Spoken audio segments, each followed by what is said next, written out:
বাংলাদেশে জঙ্গিবাদের কোনো অবস্থান নাই।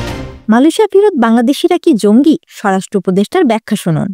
এরা কোনো জঙ্গি নাই, তাদের মেইনলি ছিল ভিসার যে মেয়াদ উত্তীর্ণ হয়ে গেছে। মালয়েশিয়া থেকে ফেরত আসা ৩ বাংলাদেশির বিষয়ে আজ স্পষ্ট ব্যাখ্যা দিয়েছেন স্বরাষ্ট্র বিষয়ক উপদেষ্টা জাহাঙ্গীর আলম চৌধুরী। তিনি বলেন, তারা জঙ্গি নয়, তাদের কেবল ভিসার মেয়াদ শেষ হয়ে গিয়েছিল। দেশে কোনো জঙ্গি নেই এবং তাদের জঙ্গিবাদের সঙ্গে কোনো সম্পর্কও নেই। রবিবার ঢাকায় হযরত শাহজালাল আন্তর্জাতিক বিমানবন্দর পরিদর্শনে গিয়ে সাংবাদিকদের একথা জানান উপদেষ্টা। তিনি আরও বলেন, গত ১০ মাসে দেশে কোনো জঙ্গিবাদী তৎপরতা নেই। সরকার জঙ্গিবাদ নির্মূলে সফল। এ সময় বিমানবন্দরের রপ্তানি কার্যক্রমে এনবিআর এর জটিলতা নিয়েও কথা বলেন তিনি। জানান, নতুন টার্মিনালে কৃষি পণ্যের জন্য আলাদা কোল্ড স্টোরেজ হবে। তিনি রপ্তানি পণ্যে বৈচিত্র্য আনতে এবং শাকসবজি ফলমূলের সংরক্ষণ সুবিধা বাড়ানোর উপরও জোর দেন। আপনার মতামত জানান কমেন্টে। লাইক, শেয়ার ও সাবস্ক্রাইব করুন দ্য স্ট্যান্ডার্ড নিউজ। সত্য প্রকাশে অঙ্গীকারবদ্ধ।